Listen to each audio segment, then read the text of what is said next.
সুপ্রিয় দর্শক সবাইকে স্বাগত জানাচ্ছি স্বপ্নধরা স্বাধীন সংলাপে। সহযোগিতায় আলোক হেলথ কেয়ার অ্যান্ড হাসপাতাল। বাবলি ইয়াসমিন পুরো আয়োজন জুড়ে থাকছি আপনাদের সঙ্গে। আজ আমার নির্ধারিত বিষয় ডাকসু নির্বাচন, কার কি ভাবনা। এই বিষয়টি নিয়ে কথা বলার জন্য অত্যন্ত গুরুত্বপূর্ণ তিনজনের স্টেক হোল্ডার এই মুহূর্তে আমার সঙ্গে আছেন। স্টুডিওতে আছেন মল্লিক ওয়াসিউদ্দিন তামি, দপ্তর সম্পাদক, জাতীয়তাবাদী ছাত্রদল, ঢাকা বিশ্ববিদ্যালয়, স্বাগত জানাই। আছেন অর্নি আঞ্জুম, সাংগঠনিক সম্পাদক, ছাত্র ইউনিয়ন, ঢাকা বিশ্ববিদ্যালয়, স্বাগত জানাই। আছেন মাজহারুল ইসলাম, মানব সম্পদ উন্নয়ন বিষয়ক সম্পাদক, ছাত্র শিবির, ঢাকা বিশ্ববিদ্যালয়, স্বাগত জানাই আপনাকে এই আয়োজনে। তামি, আপনাকে দিয়ে শুরু করি। গতকালই তফসিল ঘোষণা হয়ে গেল। 6 বছর পর ডাকসু নির্বাচন আপনারা পাচ্ছেন। তফসিল ঘোষণার পরবর্তী পরিস্থিতিতে আমরা ক্যাম্পাসে একটু ভিন্ন রকম দেখতে পাই। এবারের পরিস্থিতি আসলে কিরকম দেখতে পাচ্ছেন এখন পর্যন্ত? খুব কম সময় যদিও, গতকাল থেকে আজ পর্যন্ত, তারপরে এখন পর্যন্ত কেমন পরিস্থিতি দেখছেন এবং কেমন পরিস্থিতি থাকতে পারে বলে আপনি প্রত্যাশা করছেন? আসসালামু আলাইকুম, ধন্যবাদ আমাকে এখানে আমন্ত্রণ জানানোর জন্য। দর্শকবৃন্দকেও ধন্যবাদ। প্রথমত খুশির খবর যে 6 বছর পরে একটা ডাকসুর তফসিল আমরা অন্তত পেলাম। কিন্তু সব পরিবেশগত যে অবস্থা, কালকে সারাদিনই আমি ক্যাম্পাসে ছিলাম। আমার কাছে আসলে খুব একটা অপরিবর্তিত পরিস্থিতি, কিংবা আপনি শুরুতেই যে বললেন যে একটা ঈদের মতো পরিস্থিতি থাকবে, একটা আনন্দমুখর পরিস্থিতি থাকবে, সেরকম কোনো পরিস্থিতি আসলে আমার চোখে পড়েনি।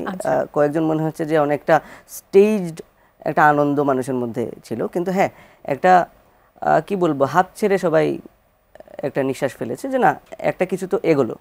কিন্তু এরপরেও আমরা দেখেছি যে বিগত সময়গুলোতে যে আমাদের ঢাকা বিশ্ববিদ্যালয় কেন্দ্রীয় ছাত্র সংসদ এবং হল সংসদগুলোর যে গঠনতন্ত্র সংস্কার এবং নির্বাচন ব্যবস্থার যে সংস্কার, সেগুলো কেন্দ্রিক যে আলাপ আলোচনা হয়েছে, কোনো পক্ষই কিন্তু এতে খুব একটা সন্তুষ্ট হয়নি। এবং শেষমেশ কি কারণে, কিভাবে এবং কিসের ভিত্তিতে এসব সিদ্ধান্ত নেওয়া হলো, যেসব সংস্কার করা হলো, সেটা কিন্তু আপনাদের সামনে যেভাবে আসেনি, তেমনি ছাত্র সংগঠনগুলোর যে স্টেক হোল্ডাররা আছেন, যারা আলোচনায় অংশগ্রহণ করেছেন, তাদের কাছেও খুব একটা পরিষ্কার হয়নি। আমরা দেখেছি যে জাতীয় পর্যায়ে জাতীয় ঐকমত্য কমিশনে সবার সামনে এবং খুবই বিস্তারিতভাবে কিন্তু সকল সংস্কারের কথা আলোচনা হয়েছে, কিন্তু সেরকম কোনো আলোচনা কিন্তু আমরা এই যে ডাকসুকে কেন্দ্র করে দেখতে পাইনি। আপনারা দেখবেন যে বিগত সময়েও একটা তালিকা দেওয়া হয়েছে যে 22টি মিটিং ডাকসু কেন্দ্রিক করা হয়েছে, কিন্তু আমরা হিসেব মিলিয়ে দেখলাম যে এর প্রায় বেশিরভাগই, প্রায় 18টারও বেশি মনে হয়, অন্য ইস্যুতে আলোচনা হয়েছে। সেখানে ডাকসুর একটু আলাপ হয়েছে। আপনারা যে মিটিংটা প্রত্যাশা করেছেন সেই মিটিংটা আসলে হয়নি।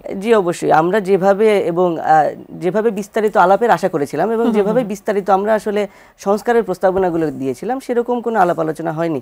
এবং একই সাথে এই সংস্কারগুলো না হওয়ার কারণে এই যে বিগত ফ্যাসিবাদী আমলে যে শিক্ষার্থীদেরকে নির্যাতনের সাথে সরাসরি যুক্ত যেসব শিক্ষার্থীরা এবং শিক্ষক কর্মকর্তারা সবাই যাতে এই ডাকসুর কোনো অংশীদার না হয়, সেটার একটা দাবি কিন্তু আমরা বারবারই উপাচার্য মহোদয়ের প্রেক্ষিতে এবং একই সাথে নির্বাচন কমিশন গঠন হওয়ার পরে তাদের বরাবর আমরা এটা জানিয়ে এসেছি। কিন্তু সেক্ষেত্রে আসলে কোনো ইতিবাচক কোনো অগ্রগতি দেখেননি। অর্নি, আপনার কাছে একটু আসি, কেননা অভ্যুত্থান পরবর্তী সময়ে ছাত্র ইউনিয়নের পক্ষ থেকে বলা হয়েছিল যে ডাকসুর সংস্কার করে তারপরে হচ্ছে নির্বাচনের কথা, কিন্তু সেটি তো প্রত্যাশিত সংস্কার, আপনারা যেটা চিন্তা করেছিলেন সেটি হয়নি।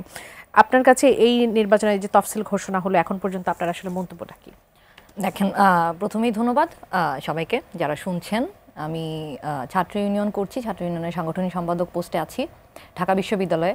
তো ধরেন, আমরা যখন জুলাই আন্দোলন করেছি তখনের পর থেকেই আমাদের কি ধরনের আসলে আশা আকাঙ্ক্ষা নিয়ে আমরা সেখানে আসলে অংশগ্রহণ করি যে আমরা একটা গণতান্ত্রিক রূপান্তরের দিকে যাব। তো গণতান্ত্রিক রূপান্তরের পথে আসলে এই ছাত্র সংসদগুলো দেওয়া বা হচ্ছে জাতীয় নির্বাচন বা নির্বাচনের যে পরিস্থিতি, সেই পরিস্থিতি তৈরি করে, এগুলো কিন্তু আসলে গণতান্ত্রিক রূপান্তরের অংশ। এবং সেই পথে আসলে যদি বলতে যাই যে আসলে ডাকসু নির্বাচনে যে তফসিল ঘোষণা হয়েছে, সেটিকে আমরা সাধুবাদ জানাচ্ছি যে প্রশাসন একটি চেষ্টা চালাচ্ছে যে ডাকসু একটি ছাত্র সংসদ আমাদের সামনে উপহার দেওয়ার জন্য। কিন্তু এক্ষেত্রে আসলে প্রশ্ন থেকে যায় যে ছাত্র সংসদ আমরা আসলে এতদিনের দাবির ফসল, এই ছাত্র সংসদটি আসলে শুধুমাত্র একটি সামাজিক ক্লাব হিসেবে থাকবে, নাকি আসলে সেই রাজনৈতিক যে প্রবাহের জায়গাটি, যে বিশ্ববিদ্যালয়ের যে নীতি নির্ধারণী পর্যায়ে যে ডাকসু বা একটি ছাত্র সংসদ যে সেই পর্যায়ে তারা যে অংশগ্রহণ করতে পারবে সেই বিষয়টির জন্য আসলে ডাকসুর যে গঠনতন্ত্র সেই গঠনতন্ত্রের সংস্কারটি অত্যন্ত গুরুত্বপূর্ণ ছিল। আপনারা জানবেন যে ডাকসুর যে গঠনতন্ত্র সেই অনুসারে আপনার প্রেসিডেন্ট হয় হচ্ছে বিশ্ববিদ্যালয়ের ভিসি। এখন আমরা তো জানি যে এখন হচ্ছে ইন্টারিম গভর্নমেন্টের সময়, এরপরে হচ্ছে নির্বাচিত সরকার আসবে। নির্বাচিত সরকার আসার পর আমরা যেটা দেখেছি শিক্ষকদের মধ্যে পলিটিক্সের ফলে যেটা দেখা যায় ভিসি আসলে ক্ষমতাসীন দল থেকে নির্বাচিত হওয়ার একটি প্রবণতা বেশি দেখা যায়। এবং তখন আসলে এই ডাকসু কি তখন ক্ষমতাসীনদের বা হচ্ছে বহিস্থ যে ক্ষমতার প্রভাব যে প্রবাহ সেটি থেকে মুক্ত থাকবে কিনা সেই বিষয়ে তো আমরা নিশ্চয়তা পাচ্ছি না। সেই সাথে ধরেন যে আপনার আরো আমাদের ছাত্র ইউনিয়নের পক্ষ থেকে আরো অসংখ্য দাবি ছিল যে সংস্কার প্রস্তাবনা যেগুলো করলে আসলে সেই গণতান্ত্রিক রূপান্তরের পথে আমাদের এগিয়ে যাওয়া সহজ হতো। ধরুন আমাদের বিশ্ববিদ্যালয়ের 50%-এর অধিক শিক্ষার্থী অনাবাসিক। অনাবাসিকদের জন্য আসলে শুধু সেন্ট্রাল ডাকসু ছাড়া আসলে তেমন কোনো যে যে ছাত্র সংসদ নেই। হলের জন্য আবাসিকদের জন্য হল সংসদ রয়েছে। তো সেক্ষেত্রে আমরা অনুষদ ভিত্তিক ডাকসুর কথা বলেছিলাম। আমরা বলেছিলাম যে যে মানে সিন্ডিকেটের হাত থেকে আসলে যে ক্ষমতার প্রবাহ সেটিকে সরিয়ে সিনেটের হাতে ক্ষমতাটি দেওয়া এবং সিনেটে ছাত্র প্রতিনিধি নিশ্চিত করা। সিন্ডিকেট নিয়ে আমাদের প্রথম থেকেই হচ্ছে সমস্যা আছে, কারণ সিন্ডিকেট তো একটি বায়বীয় বিষয়। সিন্ডিকেটে আসলে মানে সিন্ডিকেটে সব সিদ্ধান্ত পাশ হয়ে আসে, কিন্তু সিন্ডিকেট তো ধরা ছোঁয়ার বাইরে আমাদের বিশ্ববিদ্যালয়ের শিক্ষার্থীদের জন্য বা সংগঠনগুলোর জন্য। তো এখানে আসলে ছাত্রদের প্রতিনিধিত্ব যাবে কিনা এই বিষয়গুলো সম্পূর্ণ ইগনোর করে যখন তফসিল দেওয়া হয়, সেই তফসিল দেওয়াকে আমরা অবশ্যই সাধুবাদ জানাই। কিন্তু আসলে আমরা যে ধরনের ছাত্র সংসদ চাই, আমরা যে গণতান্ত্রিক রূপান্তর চাই, সেই রূপান্তরের পথে এই প্রক্রিয়া দিয়ে আসলে ছাত্র সংসদ নির্বাচন করেও, ছাত্র সংসদ নির্বাচিত হয়েও সেটি আসলে কতটুকু ভূমিকা রাখতে পারবে সেটি নিয়ে আপনি সন্দিহান বলে মনে করছেন। মাজহারুল ইসলাম, যদি ভুল না করে থাকি ছাত্র শিবির স্বনামে এই প্রথম ডাকসু নির্বাচনে অংশ নিচ্ছে। ডাকসু নির্বাচনে এর আগেও ছাত্র শিবির স্বনামে প্যানেল দিয়েছে এবং নির্বাচনও করেছে। আচ্ছা, তো এবারের পরিবর্তিত পরিস্থিতিতে যখন নানান ধরনের সমস্যার মধ্যে বা নানা ধরনের পরিস্থিতি আমরা দেখে আসছি জুলাই আগস্ট পর্যন্ত, তারপরে যখন ছাত্র শিবির এখন একেবারে সোচ্চার অবস্থানে আছে, সেখান থেকে আপনাদের অবস্থানটা কি একটু জানতে চাবো। এই যে তফসিল ঘোষণা হলো, নির্বাচনটাকে কিভাবে দেখছেন? গণতান্ত্রিক চর্চার কথা আমরা বলি ক্যাম্পাসে, সেটি কি আপনার মনে হয় যে এই ইলেকশনটার পর সেটি হবে? আমরা প্রথমে দুঃখ প্রকাশ করছি। ডাকসু নির্বাচনটা আমরা প্রত্যাশা করছিলাম যে 5ই আগস্টের পরবর্তী সময়ে হয়তো 2-3 মাসের ভিতরে ডাকসু নির্বাচন হবে এবং শিক্ষার্থীদের যে প্রতিনিধি লেজিট বডি ইউনিভার্সিটিতে ফাংশন করবে এবং ইউনিভার্সিটিদের সংস্কার যে আমরা প্রত্যাশা করি সেই সংস্কার কাজেও এই বডি স্টুডেন্টদের এই প্রতিনিধি সেখানে কাজ করবে। কিন্তু বিশ্ববিদ্যালয় প্রশাসন অনেকগুলো মিটিং করেছে এবং অযথা লেংদি করেছে। ফলশ্রুতিতে প্রায় 1 বছর হয়ে যাচ্ছে। আমরা প্রত্যাশা করছিলাম 2024-এ হয়তো ডিসেম্বরের দিকে নির্বাচন হয়ে যাবে এবং তখন নির্বাচন হয়ে গেলে হয়তো আমরা আর একটা নির্বাচন পেতাম। ইন্টারিমের সময় হয়তো আমরা 2টা নির্বাচন পেয়ে যেতাম। তবে এত কিছুর মধ্যে দিয়ে যেহেতু ডাকসু তফসিল ঘোষণা হচ্ছে, আমরা এটা ইতিবাচকভাবে দেখছি এবং বিশ্ববিদ্যালয় যেহেতু অনেক সময় নিয়ে ডাকসু তফসিল ঘোষণা করছে, আশা করছি যে এখানে তাদের প্রস্তুতিটা সম্পূর্ণ আছে এবং তারা যে ডেট 9 সেপ্টেম্বর যে ভোট গ্রহণ নির্বাচনের যে তারিখ ঘোষণা করছে, আশা করছি এর ভিতরেই নির্বাচন অনুষ্ঠিত হবে এবং গণতান্ত্রিক যে প্রক্রিয়া সেটা তো আসলে ডাকসু নির্বাচনের শুরুর মাধ্যমেই হবে। ইউনিভার্সিটিতে আমরা যেটা এর আগে দেখেছি যে ছাত্র সংগঠনগুলোর সরকারের যে ছাত্র সংগঠন থাকতো সেই ছাত্র সংগঠন একক আধিপত্য বিস্তার করত এবং তারা কৃত্রিমভাবে গণরুম চালু করত এবং তাদেরকে অনুগত রাখার জন্য গেস্ট রুম চালু করত এবং প্রোগ্রাম করাইতো ক্লাস পরীক্ষা বাদ দিয়ে। ফলশ্রুতিতে এখানে গণতান্ত্রিক প্র্যাকটিসের কোনো পরিবেশ ছিল না।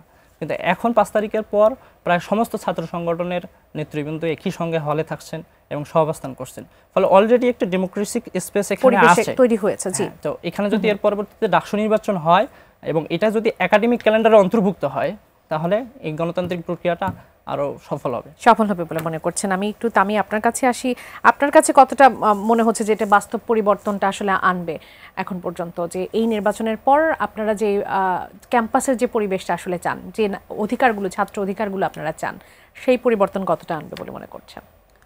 না, এই দিক থেকে দেখতে গেলে আসলে বলতে লাগে এই যে এরকম মানে তফসিল, যে সংস্কার বাদ দিয়ে যে তফসিল, অনেকটা আমাদের উপরে চাপিয়ে দেওয়ার যে তফসিল, এটা কিন্তু দিন শেষে এমনও হতে পারে যে আমরা যে ফ্যাসিবাদের বিরুদ্ধে এতদিন ধরে লড়াই করেছি এবং যে ধরনের নির্যাতনের বিরুদ্ধে আমরা সোচ্চার থেকেছি, সেগুলো আবার ফেরত আনারও একটা তফসিল কিন্তু এটা হতে পারে। কারণ আপনারা জেনে থাকবেন, এখানে আমি দুইটা তথ্য দিয়ে রাখছি আপনাদেরকে, যে অমর একুশে হলের যিনি প্রাধ্যক্ষ আছেন ডক্টর ইশতিয়াক এম সৈয়দ এবং জসিমউদ্দিন হলের যিনি প্রাধ্যক্ষ আছেন ডক্টর শাহিন খান, ওনারা কিন্তু এই ফ্যাসিবাদী আমলেও একই হলগুলোর প্রাধ্যক্ষ ছিলেন এবং ওনারা নীল দলেরও সক্রিয় সদস্য ছিলেন।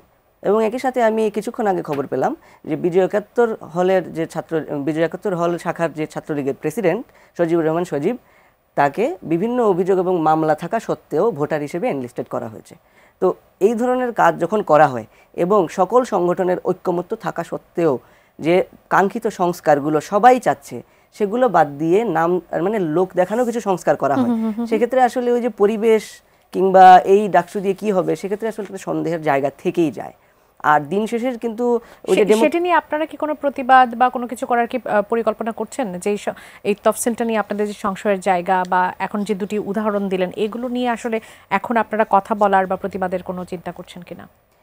আমরা আপনাকে রেকর্ড বললে আমরা এইসব বিষয়ে স্পেসিফিক এইসব বিষয়ে কিন্তু আমরা উপাচার্য বরাবর স্মারকলিপিও দিয়েছি এবং একবার না বারংবার দিয়েছি এবং সামনেও আমরা আমাদের আনুষ্ঠানিকভাবে এই তফসিলের বিষয়ে এবং এই যে সংস্কার প্রক্রিয়ার বিষয়ে আমাদের প্রতিক্রিয়া জানানোর কিছু পরিকল্পনা রয়েছে, ইনশাআল্লাহ সামনের দিকে আমরা দেখতে পাবো। এবং একই সাথে আমি কিছু জিনিস অ্যাড করতে চাই এখানে, ডেমোক্রেটিক যে স্পেসের কথা আমার সহবক্তা বললেন এই জায়গায়, যে ডেমোক্রেটিক স্পেস, আপনি আরেকটা ইনফরমেশন যদি আমি দিই, যে আগস্টের পরে যাদেরকে শিক্ষার্থী প্রতিনিধি নাম করে কিছু মানুষকে এই যে প্রাধ্যক্ষরা এইরকম কিছু প্রাধ্যক্ষরা তারা যে নিযুক্ত করেছিলেন তাদের কিন্তু কমিটি বাতিল করা হয়নি এবং তারা হলের বিভিন্ন যে শিক্ষার্থী কেন্দ্রিক যেসব সিদ্ধান্ত নেওয়া হয় তারা কিন্তু সেসবে সরাসরি হস্তক্ষেপ করেন। তো সেই রকম মানুষেরা এখনো দায়িত্বশীল থাকা অবস্থায় যদি নির্বাচন হয় তাহলে আসলে কতটুকু নিরপেক্ষ পরিবেশ নিশ্চিত করা সম্ভব হবে সেটা একটা সন্দেহের জায়গা। এবং একই সাথে এই যে পরিবেশ কেন্দ্রিক যে এই যে নিরাপত্তার বিষয়ে আমরা বিভিন্ন ধরনের উদ্বেগ কিন্তু আমরা জানিয়ে আসছিলাম, তো সেক্ষেত্রে কিন্তু কোনো ইতিবাচক পদক্ষেপ ক্যাম্পাসে আমরা দেখতে পাই না। নিরাপত্তা বলতে আপনারা কি ধরনের নিরাপত্তা সংকটে ভুগছেন বা কি ধরনের নিরাপত্তাটা আসলে প্রত্যাশা করছেন সেটা যদি একটু স্পষ্ট করে জানি। আমরা কি ধরনের নিরাপত্তা, আইন শৃঙ্খলা বাহিনীর যে ধরনের তাদেরকে চাচ্ছেন, তাদের ইয়েটা বেশি থাকবে নির্বাচনের আগের মুহূর্তেতে, তাদের অবস্থানটা বেশি স্পষ্ট আপনারা দেখতে চান, কি ধরনের নিরাপত্তাটা আপনারা চান, হলের ভিতরে কি ধরনের নিরাপত্তা চাচ্ছেন? বা তো নিরাপত্তার বিষয়টা কিন্তু একই সাথে প্রশাসনিক এবং রাজনৈতিক তো এইখানে আমরা যেটা দেখতে পাচ্ছি যে রাজনৈতিক সদিচ্ছা কিন্তু সম্পূর্ণভাবে বিদ্যমান, কিন্তু আমরা প্রশাসনিক যেসব পদক্ষেপ নিলে নিরাপত্তা দেখা যেত যে এমনিতেই এনশিওর হতো, সেগুলো কিন্তু সেই রকম কোনো প্রসেস কিন্তু আমরা দেখতে পাইনি, বরং বিভিন্ন incident wise case by case তারা বিভিন্ন ধরনের রিয়াকশনারি কাজ করে গেছেন। তো সেই রকমের অ্যাকশন কিন্তু আমরা চাই না, আমরা চাই একটা সার্বিক নিরাপদ একটা অবস্থা, যে এইরকম আমাদের ভাই SM শাহরিয়ার আলম সাম্য যেভাবে হত্যা হলো একদম ইউনিভার্সিটি গেটের সামনে, তো এইরকম কোনো ইনসিডেন্ট আমরা দেখতে চাই না। এবং একই সাথে তোফাজ্জল মার্ডারের মতো ঘটনা, যে শিক্ষার্থীদের হাতে এইরকম একজন মানসিক বিকারগ্রস্ত মানুষ হত্যা হয়েছেন, সেরকম কোনো ইনসিডেন্ট আমরা আসলে দেখতে চাই না। এবং এরকম ইনসিডেন্টের পরেও যদি বিচার প্রক্রিয়া খুব একটা স্পষ্ট করে সামনে আনা না হয়, তাহলে আসলে সামনের দিনে এই যে নির্বাচন কেন্দ্রিকও সহিংসতা যদি হয়, তাহলে এই প্রশাসন ইতিবাচক কি ব্যবস্থা নেবেন সে বিষয়ে আমরা খুব একটা কনফিডেন্ট না। আপনারা সন্দিহান। অর্নি আঞ্জুম, আপনি আসলে কি ধরনের চ্যালেঞ্জগুলো দেখছেন? একটা সুষ্ঠু নির্বাচন সেপ্টেম্বর 9 তারিখে যদি নির্বাচন হয়, খুব বেশি সময় নেই, সুষ্ঠু নির্বাচন আসলে হওয়ার জন্য কি ধরনের চ্যালেঞ্জ এখন পর্যন্ত আপনি দেখতে পাচ্ছেন? দেখেন, প্রথমত আমাদের এই ডাকসুতে আসলে নির্বাচন প্রক্রিয়ায় কারা আসলে ভোটার হচ্ছে, কারা অংশগ্রহণ করছে, সেই বিষয়টিতে আসলে দৃষ্টি দেওয়ার দাবি রাখে। আপনার সদ্য 2024-এ জুলাইয়ে যখন হচ্ছে আমাদের উপরে আন্দোলনকারীদের উপরে যখন ছাত্রলীগ নির্মমভাবে হামলা চালায় বা যে গণহত্যাটি হয়েছে বা যে হত্যার কাণ্ডের সাথে সরাসরি যুক্ত বাংলাদেশ ছাত্রলীগ নিষিদ্ধ হয়ে গেছে, কিন্তু আমরা কি দেখতে পাচ্ছি, তার নেতাকর্মীরা এখনো হচ্ছে ভোটার লিস্টে আসছে, তার নেতাকর্মীরা এখনো ক্যাম্পাসে ঘুরে বেড়াচ্ছে। বা দেখা যাবে যে আসলে ডাকসুর আপনি তফসিলে যদি লক্ষ্য করেন, সেখানে হচ্ছে বিভিন্ন ডেটগুলো ব্রেকডাউন করে দেওয়া আছে, যে আপনার মনোনয়ন জমা দেওয়ার তারিখ কবে, মনোনয়ন যাচাই বাছাইয়ের জন্য হচ্ছে যে 2 দিন খুব সম্ভবত 2-3 দিন খুব সম্ভবত সময় আছে, তো তারপরে আবার মূল লিস্ট সেটা প্রকাশ করবেন। তো এই যে যাচাই বাছাই, আসলে বিশ্ববিদ্যালয় প্রশাসন কি যাচাই বাছাই করবে, সেই বিষয়টি খোলাসার দাবি রাখে। আপনার যে সংগঠনের নামে হচ্ছে আপনার হত্যার অভিযোগ আছে, যে সংগঠনের নামে গণহত্যার অভিযোগ আছে, নিপীড়নের অভিযোগ আছে। এটা শুধু বাংলাদেশ ছাত্রলীগ না, আমি যদি বলি যে ইসলামী ছাত্র শিবিরের নামেও তো এই অভিযোগ আছে। তারা সেই অভিযোগগুলো খোলাসা না করে যখন তারা প্যানেল দিতে চাচ্ছেন বা হচ্ছে আপনার যখন হচ্ছে ডাকসু নির্বাচনের গণতান্ত্রিক রূপান্তরের প্রক্রিয়া অংশগ্রহণ করতে চাচ্ছেন, তার আগে তো এই বিষয়গুলো খোলাসা করার দাবি রাখে। এবং সেই সাথে এটি একটি চ্যালেঞ্জ যে কারা আসলে ভোটার হচ্ছে, কারা আসলে প্রার্থী হতে পারছে। আমি একটু ছাত্র শিবিরের উপর গণহত্যা বা হত্যার অভিযোগ আছে, এটা যদি আপনি একটু খোলাসা করতেন। যে আপনারা হচ্ছে করতে পারেন যে এটা বলতে পারেন যে হ্যাঁ ওই সময় হচ্ছে সংগঠনের নাম ভিন্ন ছিল, সংগঠনের নাম ভিন্ন ছিল, বা হচ্ছে বলি যে ঢাকা বিশ্ববিদ্যালয়ের ছাত্রদের হাতে প্রথম ছাত্র খুন হয়েছে শহীদ আব্দুল মালিক, তাকে হত্যাকাণ্ডের সাথে জড়িত ছিল বাংলাদেশের ঢাকা বিশ্ববিদ্যালয়ের ছাত্র ইউনিয়ন। তো তাদেরও অনেক দায় আছে। তো সেটা কিন্তু দায়ের জায়গা বলতে গেলে সবাইকে খোলাসা করতে পারবে, সেটা বলতে চাচ্ছেন। আপনি দায় দিতে চান, আপনি দায় দিবেন, আপনি দায় দিবেন, আপনি হচ্ছে ওই জিনিস আমরা খোলাসা করে দরকার হলে খোলাসা করে আমরা ইলেকশনে যাব। সেই পদ্ধতিতে থাকা দরকার ছিল বলে অন্য প্রশ্ন 71 নিয়ে আপনার প্রশ্নে আপনি শিবিরকে কোনো ডিল করতে হবে না, কারণ ছাত্র শিবিরের প্রতিষ্ঠা হয়েছে 1977 সালে। এই যে আমি এটা আমি কোনো ইস্যু আপনার কাছে আসবে, একটু অন্য কথাটা শুনে আমি কথাটা শেষ করি। আপনাদের হচ্ছে সংগঠনের মানে নাম হচ্ছে আপনার ইসলামী ছাত্র শিবির যে পরবর্তীতে আত্মপ্রকাশ করেছে, এটা আসলে আমি ইতিহাস জানি বলে আমি জানি। আপনাদের হচ্ছে এই ধরনের বিষয়গুলো, মানে আমি এটা সংকটের জায়গাগুলো বলছি। আপনার হচ্ছে ছাত্র সমাজের নামেও হচ্ছে গণহত্যার দায় আছে। আপনার ছাত্র সমাজ একটি নিষিদ্ধ সংগঠন। আপনার ইসলামী ছাত্র শিবিরের নামে আপনার যে অভিযোগগুলো আছে সেগুলো নিয়ে আপনারা ডিল না করে, আমার কথাটা একটু শেষ করবেন।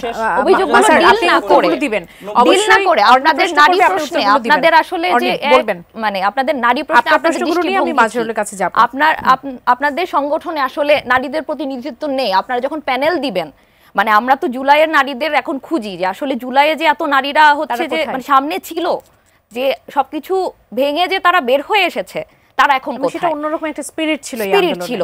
এবং নারীদের এই স্বতঃস্ফূর্ত অংশগ্রহণের জন্য কিন্তু আন্দোলন অনেক বেগবান হয়েছে। আন্দোলনের হিস্সা নারীদের এখানে, আপনার যদি মানে পুরুষ সদস্যদের যদি 50 হয়, নারীদের 50 নিঃসন্দেহে।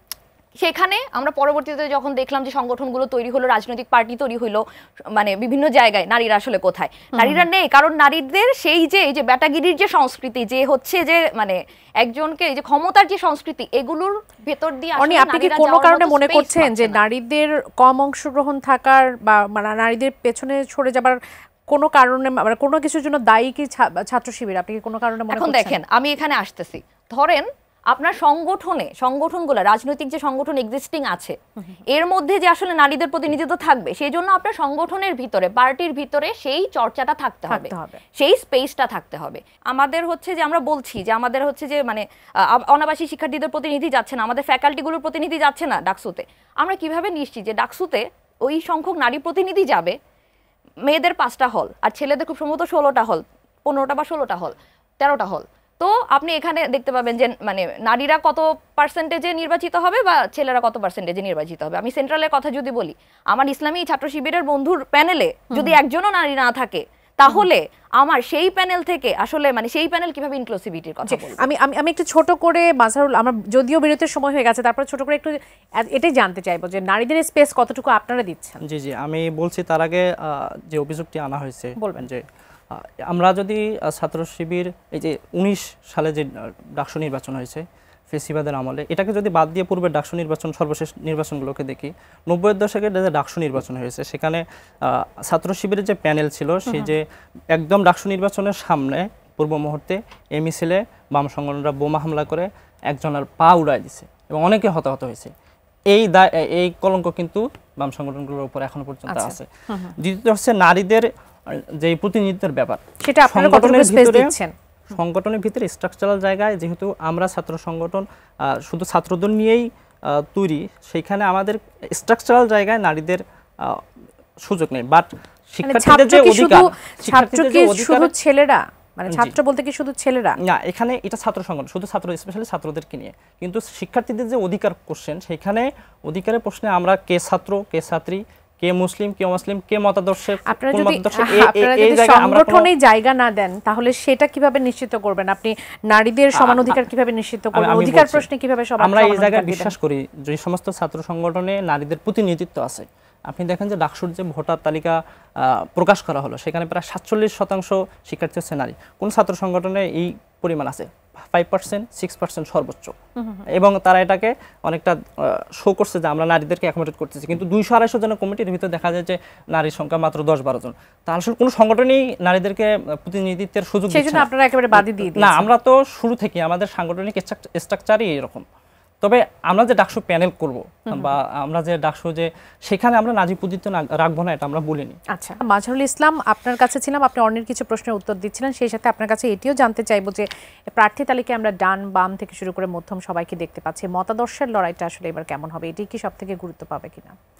আমার কাছে মনে হয় মতাদর্শের লড়াই তো অবশ্যই এটা হতে পারে, এর বাইরে ওঠে সাধারণ শিক্ষার্থীরা, তারাই যারা ভোটার তারাই যাচাই বাছাই করবেন যে কে শিক্ষার্থীদের জন্য অধিক উপযোগী। সেই ক্ষেত্রে মতাদর্শ কতটুকু প্রভাব ফেলবে আমি জানি না। তবে আমি যেটা মনে করি আর কি, যে ইউনিভার্সিটি প্রায় 40,000 ভোটার এবং সামনে হয়তো লিস্টটা আরও বাড়বে সংখ্যাটা, তো সেই জায়গায় 40,000 স্টুডেন্টের প্রতিনিধিত্ব নির্বাচন করাটা সবচেয়ে গুরুত্বপূর্ণ। এখানে স্পেসিফিক কোনো নির্দিষ্ট কোনো একটা গোষ্ঠীর প্রতিনিধিত্ব করার জন্য কিন্তু ডাকসু না, ডাকসু এমনভাবে গঠিত হওয়া উচিত প্রতিনিধি নির্বাচন যেখানে 40,000 স্টুডেন্টেরই প্রতিনিধিত্ব করবে, তারা মুখপাত্র হবে।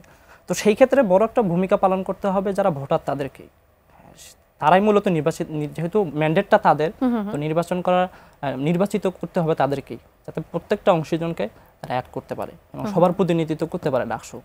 তো এই জায়গা থেকে আমরা সর্বোচ্চ চেষ্টা করব, আমরা যে বিভিন্ন অংশীজন আছে তাদের সাথে আলাপ করছি, আমরা একটা ইনক্লুসিভ ডাকসু নির্বাচন নিয়ে চিন্তা করছি।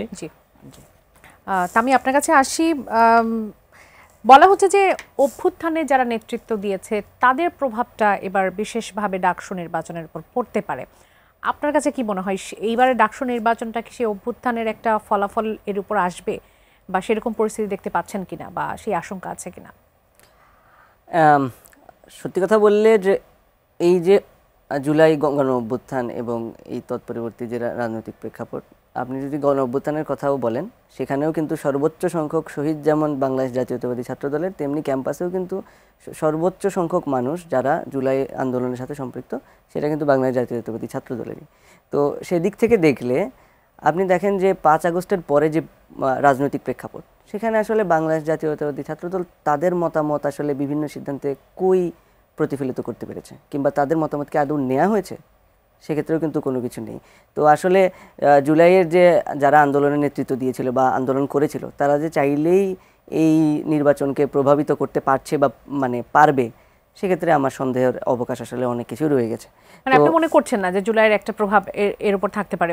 মানে আমি মনে করছি না, তার অবশ্যই প্রভাব থাকবে, বয়ানের প্রভাব অবশ্যই থাকবে, কিন্তু আমরা যে আশা করেছিলাম যে সকল অংশীদারদের যে একটা মতামত থাকবে, ইনক্লুডিং দ্য ভোটার্স, তো সেটা কিন্তু আমরা আসলে সংস্কার কিংবা মানে নির্বাচন কেন্দ্রিক যে আলাপ, সেখানে কিন্তু আমরা খুব একটা দেখতে পাইনি। তো সামনে নির্বাচন হলেও বা আমরা কতটুকু দেখতে পারবো, এবং এই ক্ষেত্রে আসলে আগের পয়েন্টটাতে আপনাকে ফেরত নিয়ে যাই। যেমন ধরেন এই যে নীল দলপন্থী যারা শিক্ষক এবং এই যে ছাত্রলীগের যে নির্যাতনকারীরা, তারা যেমন নির্বাচন করবে, তেমনি নীল দলপন্থী এই যে এসব শিক্ষকেরা কিন্তু সরাসরি ওইসব হল সংসদের সভাপতি হিসেবে নির্বাচিত হলেন। তারা কিন্তু অলরেডি ইলেক্টেড, এটা পদাধিকার বলে, ডাকসু গঠনতন্ত্র এটা বলে যে হল সংসদের সভাপতি হবেন প্রাধ্যক্ষরা, এবং ডাকসুর যে সভাপতি ওইটা হবেন যে আমাদের উপাচার্য উনি। তো আমরা কিন্তু সকল সংগঠনই শিবির বাদে, শিবির একটা মানে একটা কাউন্টার প্রপোজাল দিয়েছিল, বাট তারা এখানে একমত যে উপাচার্যের ক্ষমতা কমাতে হবে, যে উপাচার্যকে সরাসরি এই যে ফিগার হেডের মানে কিংবা এই যে সর্বময় ক্ষমতাশালী একটা সভাপতির মর্যাদা দেওয়া হচ্ছে কিংবা এবং প্রাধ্যক্ষকে দেওয়া হচ্ছে, সেটা থেকে সরে আসা। কিন্তু সেগুলো কিন্তু একদমই আমলে নেওয়া হয়নি, এবং কেন আমলে নেওয়া হয়নি সেটা যেমনি মিডিয়ার সামনে আসলো না, তেমনি ছাত্র সংগঠনেরও খুব একটা পরিষ্কার না যে আসলে কোন যুক্তিতে এসব বাদ গেল, কিংবা আপনাদের প্রশ্ন করার জায়গাটিও নেই। না, আমাদের তো কোনো প্রশ্ন করার জায়গাও নেই, এবং যে আলোচনা দেখানো হয়েছে সেসব আলোচনা আসলে ওই যে চা নাস্তা খাওয়া ছাড়া আসলে কিছু হয়নি।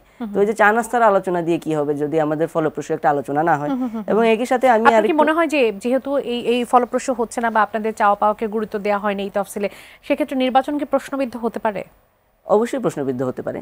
যদি আমরা দেখি যে 2019 সালের মতো আরেকটি বায়াস নির্বাচন হচ্ছে, যেখানে সবাইকে ঘাড় ধরে অংশগ্রহণ করানো হচ্ছে বটে, কিন্তু এখানে যেমন শৃঙ্খলার কোনো বালাই নাই, এবং একই সাথে কিন্তু কারচুপিও হয়েছিল সেই নির্বাচনে। তো এরকম যদি আরেকটি নির্বাচন হয়, সেটি কিন্তু আসলে দিন শেষে ওই যে ফ্যাসিবাদ আবার ফেরত আনার একটা নির্বাচনে পরিণত হতে পারে। আপনারা তো সেটা নিশ্চয়ই এখন থেকে পর্যবেক্ষণ করবেন যে আসলে পরিস্থিতি কোন দিকে যাচ্ছে। অবশ্যই এরকম যদি হয় নির্বাচনের আগে যদি আপনারা বুঝতে পারেন যে সেরকম কোনো পরিস্থিতি তৈরি হচ্ছে, সেক্ষেত্রে আপনারা কি করবেন বলে ভাবছেন?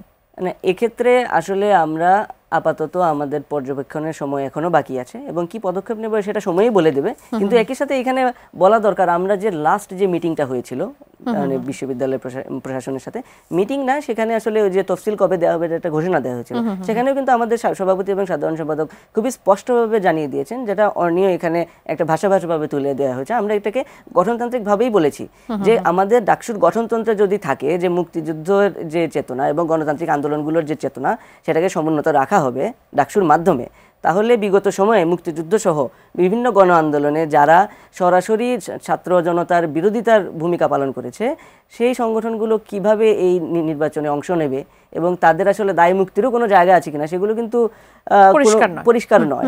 এবং একই সাথে আমরা দেখব যে বিভিন্ন সংগঠন এই 5 আগস্টের পরবর্তীতেও ছাত্র রাজনীতি নিষিদ্ধের আন্দোলন করেছে এবং বিভিন্ন ব্যক্তি ইনক্লুডিং আমাদের যে এখানে সহবক্তা আছেন মাঝারুল, তিনি নিজেও কিন্তু আন্দোলন করেছেন যে ছাত্র রাজনীতিতে নিষিদ্ধ হোক। পরবর্তীতে উনি ছাত্র রাজনীতিতে নিজেই সম্পৃক্ত হয়েছেন নাকি আগেই সম্পৃক্ত ছিলেন সেটা আসলে খুব একটা আমাদের কাছে পরিষ্কার না। এবং একই সাথে শিবিরের যদি আরো কলঙ্কের দিকে আমরা যাই, বিশ্ববিদ্যালয়ের সকল শিক্ষার্থী সংগঠন মিলে একটি পরিবেশ সংসদ গঠন করে তাদেরকে কিন্তু নিষিদ্ধ করা হয়েছিল। তো এখন আবার কিভাবে সেই নিষিদ্ধটা মানে কাটিয়ে ওঠা হলো, কিংবা সকল শিক্ষার্থীরা চায় কিনা যে শিবির এবং ছাত্র সমাজ তাৎক্ষণিক মানে তৎকালীন সময়ে যে যারা নিষিদ্ধ হয়েছিল তাদেরকে আসলে বাকি শিক্ষার্থী সংগঠনটা চায় কিনা, তো সেটা আসলে করার সুযোগ নেই দেখছেন, সেটি দেখছেন। অর্ণি, আপনি কি বলতে চাইবেন? অনেকগুলো তফসিলের অনেকগুলো বিষয় এসেছে, নিশ্চয়ই আপনি তামির কথার প্রেক্ষিতেও কিছু বলতে চাইবেন। সেই সাথে যে তফসিলের বিষয়গুলো আছে, বয়সের বাধা তুলে দেওয়া হয়েছে, সান্ধ্যকালীন কোর্সে যারা করবেন তারা এবার ভোট, এই বিষয়গুলোকে কিভাবে দেখছেন সেটি একটু জানতে চাইবো। দেখেন, বিশ্ববিদ্যালয়ের মানে আইডিয়ার সাথে যে বিষয়টা যে আপনার এখানে বয়স দিয়ে আসলে জিনিসটাকে বাধা, এটা আসলে বিশ্ববিদ্যালয়ের আইডিয়ার সাথে সাংঘর্ষিক। আপনার রানিং স্টুডেন্টের যে বিষয়টি সেটি আসলে একটি যৌক্তিক বিষয় যে রানিং স্টুডেন্ট হতে হবে আপনার প্রার্থী হতে হলে এবং ভোটার হতে হলে, এই বিষয়ে আমরা একমত। এছাড়া হচ্ছে আপনার তামি ভাইকে বিভিন্ন প্রশ্ন করেছেন, আমাদের সহ বন্ধু হচ্ছে বিভিন্ন কথা বলেছেন, এই বিষয়ে একটু বলতে চাই। যে ধরেন অভ্যুত্থানের কথা আপনি একটা জায়গায় তুলে ধরেছিলেন যে অভ্যুত্থানে যারা আসলে নেতৃত্ব দিয়েছে তাদের আসলে মানে এখানে ডাকসুতে তাদেরকে এগিয়ে রাখার যে প্রবণতা সেই বিষয়টি থাকবে কিনা সাধারণ শিক্ষার্থীদের মধ্যে। এখন এই অভ্যুত্থানের কথা, জুলাইয়ের কথা যদি বলি, জুলাই তো আসলে শুধুমাত্র যে 2024-এর জুলাই এবং জুলাই মাস এবং আগস্ট মাসের 5 তারিখ পর্যন্ত যে শেখ হাসিনার পতনের আন্দোলন হয়ে শেখ হাসিনার পতন ঘটেছে, একটি ফ্যাসিস্ট রেজিম পতন হয়েছে, এই বিষয়টি এরকম না। এটা একটি ধারাবাহিক প্রক্রিয়া। যখন শেখ হাসিনার আসলে এই ফ্যাসিস্ট রেজিম যখন থেকে শুরু হয় তখন থেকেই দেখবেন যে বিভিন্ন যৌক্তিক আন্দোলনগুলো যে কিভাবে আসলে হাসিনা সরকার দমানোর চেষ্টা করেছে। আপনি যদি দেখেন যে নিরাপদ সড়ক আন্দোলনের কথা যদি বলি, বা হচ্ছে আপনার কোটা সংস্কার আন্দোলনের কথা যদি বলি, বা ডাকসু বিষয়ক যে আন্দোলনগুলো, আমাদের ঢাকা বিশ্ববিদ্যালয়ের আপনি যদি হচ্ছে 2018-র আগের যে একগুলো দেখেন, ফুটেজগুলো দেখেন, যে যৌক্তিক আন্দোলনে, বিভিন্ন যৌক্তিক আন্দোলনে ছাত্রলীগ এসে পিটাচ্ছে সাধারণ শিক্ষার্থীদেরকে, আমাদের যে সংগঠনগুলো একসাথে যখন আন্দোলন করতো আমাদেরকে পিটাচ্ছে বা এরকম। তো এই যে হাসিনার বিরুদ্ধে যে এই আলাপ, এই যে প্রতিবাদ প্রতিরোধের যে রাজনীতি, সেটি তো আসলে মানে একদিনে তৈরি নেই, সেটি তো একটা গ্র্যাজুয়াল প্রসেস। আপনারা দেখবেন যে ডিজিটাল সিকিউরিটি অ্যাক্টের বিরুদ্ধে যখন আসলে মানে আমাদের আন্দোলন চলছিল, মুস্তাক হত্যার প্রতিবাদে আমরা যখন আন্দোলন করি, তখন আসলে আমাদের সংগঠনের যে 6 জন কমরেড তাদেরকে আসলে কারারুদ্ধ করা হয়, তার মধ্যে 2 জন আমাদের নারী কমরেড। তো আমি আসলে এই জায়গায় মানে এই বিষয়টি একটু করতে চাই আর কি, মানে পয়েন্ট আউট করতে চাই যে আপনার সংগঠনে আসলে সংগঠনের জন্য নারী কমরেডরা গিয়ে কখন আসলে আপনার সেই মানে গ্রেফতার হওয়ার মতো পর্যায়ে যেতে পারে, যখন সে সংগঠনটিকে ওভাবে ওন করছে এবং সংগঠনটিও তাকে সেই স্পেস দিচ্ছে এবং সংগঠনটি তাকে ওন করছে। এক্ষেত্রে আমি বারবার আসলে ছাত্র শিবিরকে প্রশ্নের মুখে ফেলতে চাই যে আপনারা মানে উনি বললেন যে ভোটাররা আসলে নিশ্চিত করবে, ভোটাররাই কথা বলবে, সাধারণ শিক্ষার্থীরা ভোট দিয়ে নিশ্চিত করবে যে কারা তার প্রতিনিধি। ঠিক আছে, মানলাম সাধারণ শিক্ষার্থীরা ভোট দিয়ে নিশ্চিত করবে কারা তার প্রতিনিধি। তাহলে প্যানেলের কাজ কি? প্যানেলের কাজ, তাহলে আপনার প্যানেল আসলে কি করছে? প্যানেল তো আপনার ম্যান্ডেট দিতে হবে। প্যানেলে আসলে আপনার যে প্রশ্ন আপনার বিরুদ্ধে, সেই প্রশ্নগুলো সলভ করে আপনার যে অবস্থান, সেই অবস্থান ক্লিয়ার করতে হবে, আপনাকে স্পষ্ট করতে হবে। আপনার মুক্তিযুদ্ধ নিয়ে বয়ান কি? আপনাদের সেন্ট্রাল ডাকসুতে তো মুক্তিযুদ্ধ বিষয়ক একটি সম্পাদক আছে, সেই পদে কি আপনারা ইলেকশন দিবেন কি দিবেন না? আপনাদের মুক্তিযুদ্ধ বিষয়ক বয়ান, আপনাদের নারী বিষয়ক বয়ান, আপনাদের ভিন্ন মতের প্রতি আপনাদের যে আসলে মানে ভিন্নমতের প্রতি আপনারা কতটুকু সহনশীল, এই বয়ানগুলো আপনাদের দায়গুলো স্বীকার করে বা দায়গুলোর ব্যাপারে জবাবদিহিতা করে তারপরে আপনার প্যানেল করতে হবে। আপনার যদি এভাবে যদি আমরা করি যে সাধারণ শিক্ষার্থীরা আসলে ডিসিশন নিবে, সাধারণ শিক্ষার্থীরা তো মানে প্রচারণার উপরে বেসিস করে ডিসিশন নিবে। এখানেও আমি একটু কথা উল্লেখ করতে চাই যে দেখেন লেভেল প্লেইং ফিল্ড আছে কিনা, সেক্ষেত্রে যদি বলি আপনার অসংখ্য শিক্ষার্থী স্বতন্ত্র থেকে দাঁড়াবে, তাদের কি সেই ব্যাকআপ আছে যে প্রচারণার পিছনে তারা লাখ লাখ টাকা খরচ করবে? আমার বন্ধুর সংগঠনের তো এই সামর্থ্য আছে, তারা তো সোহরাওয়ার্দী উদ্যানে যখন সায়েন্স ফেস্ট নামায় সেটাতে কোটি কোটি টাকা খরচ করতে পারেন।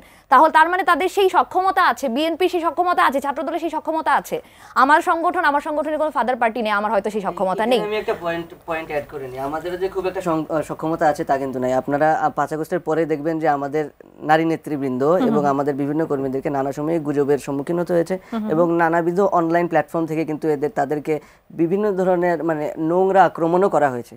সেক্ষেত্রে কিন্তু আসলে শুধু যে টাকা পয়সা থাকলেই সমাধান হয় কিংবা টাকা পয়সা না থাকলে বিপদে পড়া, তাও তো না। অনেক বড় একটি বিষয়, অনেক লেভেল প্লেইং ফিল্ডের বিষয়ে তো আমি কথা বলছিলাম না আপনার কাছ থেকে, সেটা নিয়ে আমি এখনো যেতে পারিনি আপনার কাছে। নিরাপত্তার বিষয় নিয়ে বলছিলেন যে প্রশাসনিক নিরাপত্তা, রাজনৈতিক নিরাপত্তার বিষয়গুলো এসেছে। অর্নি আপনার কাছে অনেকগুলো প্রশ্ন রেখেছেন যে কোন বিষয়গুলো আপনাদের এখন পর্যন্ত পরিষ্কার করা হয়নি, মুক্তিযুদ্ধ বিষয়ক, নারীর বিষয়ে আপনাদের অবস্থানটা কি, ভিন্ন মতের প্রতি আপনাদের অবস্থানটা কি, এই বিষয়গুলো জানতে চেয়েছেন। আপনি কি উত্তর দেবেন? জি, নিরাপত্তা ইস্যুতে যদি আমি একটু প্রথমে বলি যে নিরাপত্তার ইউনিভার্সিটিতে কিছু কনসার্ন আছে এবং কিছু অসঙ্গতি এবং অলরেডি ঘটে গেছে। তো সেই ক্ষেত্রে আমি মনে করি যে ডাকসু নির্বাচন হওয়াটা গুরুত্বপূর্ণ, কারণ নিরাপত্তার ক্ষেত্রে এই ডাকসুর যে লিজিট বডি এটা ফাংশন করবে। ইউনিভার্সিটি প্রশাসন আসলে ইউনিভার্সিটি প্রশাসন কোনো ফোরাম নাই, ইউনিভার্সিটি প্রশাসনকে চাপ দেবে কারা? চাপ দেবে তো একটা ছাত্রদের প্রতিনিধি, সেই বডি তো নাই, সেই বডি তো থাকতে হবে, লিজিট বডি তো থাকতে হবে। এবং ইউনিভার্সিটি কাকে সাথে নিয়ে কাজ করবে? অবভিয়াসলি স্টুডেন্ট প্রতিনিধি। সেজন্য নিরাপত্তা যে ইস্যু সেটাও আমার কাছে মনে হয় প্রশাসন খুব ভালোভাবে সলভ করতে পারবে স্টুডেন্টদের এই প্রতিনিধিত্বের কারীদেরকে নিয়ে। এরপরে যেটা এখন যদি প্রকৃত নিরাপত্তা বা যে নিরাপত্তাটা প্রয়োজন সেটা না হলেও আপনি মনে করছেন ডাকসু নির্বাচনের পর সেটি পাওয়া যাবে? হ্যাঁ, ডাকসু নির্বাচন এবং এইজন্য ডাকসু নির্বাচন হওয়া উচিত। কথা যেটি বলা হচ্ছে, বিশেষ কোনো দল কি বিশেষ গুরুত্ব পাচ্ছে আপনার কাছে মনে হয়? বিশেষ কোনো দল বিশেষভাবে গুরুত্ব পাওয়ার কোনো সুযোগ নাই, কারণ এখানে উনি যেটা বললেন যে অনেকের প্রচারণার সক্ষমতা ভিন্ন ধরনের হতে পারে, কিন্তু আমার কাছে মনে হয় যে এই সমস্ত প্রচারণা বাহিরে গিয়েও স্টুডেন্টরা খুব ভালোভাবে অবজার্ভ করতে পারে যে কে কি কারণে কি করতেছে। স্টুডেন্টরা 5 আগস্টের পর থেকে যে রাজনৈতিক সচেতনতা তৈরি হয়েছে সেখানে তারা আমাদের এক্সপ্রেশনকেও তারা রিড করতে পারে আমি মনে করি। সেই জায়গা থেকে এটা একটা ফ্যাক্ট। এখন এটা তো আসলে কিছু করার নাই। এখন আমার ধরেন যে প্রচারণার সক্ষমতা বেশি, আমি করব না। এখন যদি এটা তো নির্বাচনের একটা অংশ, তো সেই ক্ষেত্রে সচেতন যারা ভোটার তারাও সব দিক বিবেচনা করে ভোট দেবেন, সেটাই প্রত্যাশা রাখছি। এর বাইরে আমি একটা জিনিস বলতে চাই, যেটা হলো যে আপনারা বলছেন যে এখানে বৈষম্য হওয়ার কোনো সুযোগ নাই কিংবা বায়াস হওয়ার সুযোগ নাই, কিন্তু তারাই কিন্তু আবার এটা অভিযোগ করেছিলেন যে সংস্কার যেসব প্রস্তাবনা নেওয়া ছিল সেগুলো ছাত্রদলের প্রস্তাবনা, যেটা কিন্তু ডাহা মিথ্যা কথা। কারণ আমাদের সংস্কার প্রস্তাবনার যে মৌলিক কথাগুলো ছিল সেগুলো কিন্তু নেওয়া, আমাদের প্রস্তাবনাও কিন্তু গ্রহণ করা হয়নি। আমরা অনেকগুলো প্রস্তাবনা দিয়েছিলাম বেশ কিছু পদের জন্য, নারীদের বিষয় স্পেশালি একটা পদ আমরা বলেছি, কিন্তু এখানে কিন্তু করা হয়নি। যে কয়টা পদ তৈরি করা হয়েছে এগুলো কোন সংগঠন দিয়েছে আমি জানি না, ছাত্রদল বাইরে দিয়েছে কিনা আমি জানি না, তবে আমরা যেগুলো সংস্কারের যে দাবি করেছে সেগুলো কিন্তু আসলে ইনক্লুড হয় নাই। এবং আমরা গুরুত্বপূর্ণ একটা সংস্কারের দাবি করেছিলাম যে এই যে ডাকসু সংস্কারের যে ম্যান্ডেট সেটা সিন্ডিকেট থেকে পরিবর্তিত হয়ে এসে ডাকসু যারা নির্বাচিত প্রতিনিধি তাদের হাতে আসুক, যে তারা যেহেতু শিক্ষার্থীদের প্রতিনিধি ফলে তারা কি কি সংস্কার করা উচিত তারা সিদ্ধান্ত নেবে। কিন্তু ইউনিভার্সিটি কিন্তু এই ডাকসুর যে সংবিধান সংস্কারের যে ব্যাপারটা সেটা কিন্তু তারা নিজেদের হাতে রেখে দিছে। আচ্ছা, এরপরে তামিম ভাই একটা অভিযোগ করছেন যে পরিবেশ পরিষদের ইস্যু অনেক আগে সলভ হয়ে গেছে। পরিবেশ পরিষদের কোনো লেজিটিমেসি নাই, কিন্তু অনেকগুলো ছাত্র সংগঠন এক জায়গায় হয়ে, আমি বলি পরিবেশ পরিষদ এটা কি ছাত্র সংগঠন কি এই অধিকার রাখে একটা ছাত্র সংগঠন আর একটা ছাত্র অবাঞ্ছিত ঘোষণা করতেই পারে, অবাঞ্ছিত ঘোষণা করতে পারে? সেক্ষেত্রে আপনাদের গ্রহণযোগ্যতা কতটুকু? আপনারা বাকি ছাত্র সংগঠনগুলোর সাথে কাজ করতে পারছেন? আমি তো দেখছি না কেন করতে পারছি না। আমরা তো ইউনিভার্সিটিতে এই পর্যন্ত আমরা পাবলিক প্রোগ্রাম প্রায় 60টারও বেশি করছি। আমাদের মতো পাবলিক প্রোগ্রাম এত বেশি কেউ করে নাই। এবং আমাদের পাবলিক প্রোগ্রামগুলোতে ইউনিভার্সিটির যে স্বতঃস্ফূর্ত শিক্ষার্থীদের যে অংশগ্রহণ সেটা তো আপনি কি অন্য হিসাব কোনো করছেন প্রোগ্রামে মানে দেখিনি। আপনি কি এবং বলতে চাচ্ছেন যে এবং আপনার আমি উপরে একটু add সহিংসতা করি না যে চালানো হলে যে আপনার জাহাঙ্গীরনগর স্বাধীনতা করার বিশ্ববিদ্যালয়ে লাইসেন্স দীর্ঘদিন আছে? এরকম একটা প্রোপাগান্ডা চালানো হচ্ছে যে পরিবেশ এটা পরিষদ। propaganda ছিল এবং না, that is a এরপরে fact. 5 আগস্টের Everybody পর abandoned you. অনেক বেশি খোঁজাখুঁজি করার পর দেখা গেল যেটা কোনো লেজিটিমেসি নেই। ফলে এইটা একটা মব যে ছাত্র সংগঠন সবগুলো এক জায়গায় হয়ে কোনো একটা ছাত্র সংগঠনকে নিষিদ্ধ করতে পারে। আজকে আপনি শিবিরকে করতেছেন, কালকে তো আপনার ব্যাপারে এটা হইতে পারে। কোন ছাত্র সংগঠন তো এই রাইট নাই আরেকটা ছাত্র সংগঠনের নিষিদ্ধ তো করার জন্য। আপনারা মিলে যে এবং নিষিদ্ধ সকল করার ছাত্র জন্য সংগঠন কি এখন নিষিদ্ধ করতে যান, নিষিদ্ধ- যারা ছাত্র রাজনীতি চান না সেটা? জি বুঝিনি। ছাত্র রাজনীতি না চাওয়ার আন্দোলনে যে আপনাকে দেখা গেল আচ্ছা সেটা? আমি বলি এটা আমরা যে আন্দোলনটা করেছি সেটা হচ্ছে 9 আগস্ট। আমি একটু বলি সেখানে মৌলিক যে দাবি ছিল 5 আগস্টের পর থেকে, সেই সময় ভিসি প্রভিসি তারা তখনও শপথে ছিলেন এবং যে আওয়ামী লীগের যে সিন্ডিকেট সেটা বহাল ছিলেন। তো এটা পদত্যাগের দাবি এবং তার একই প্রেক্ষিতে সঙ্গে আপনারা চাননি? হ্যাঁ আচ্ছা, আমাদের সময় শেষে অসংখ্য ধন্যবাদ আপনাদের তিনজনকেই। আমরা চেষ্টা করব আবারও এই ইস্যু নিয়ে আপনাদের তিনজনকে পাওয়ার জন্য। এই বিতর্কগুলো আসলে অনেক প্রশ্ন আছে, অনেক বিতর্ক এখনো অসম্পূর্ণ থেকে গেল, সেটি নিয়ে নিশ্চয়ই আবারও ফিরবো। ধন্যবাদ আবারও। দর্শক, এতক্ষণ আপনারা যারা আমাদের সঙ্গে ছিলেন, আগামী পর্ব দেখার আমন্ত্রণ জানাই। যেখান থেকে বিদায় নিচ্ছি, ধন্যবাদ সবাইকে, শুভরাত্রি।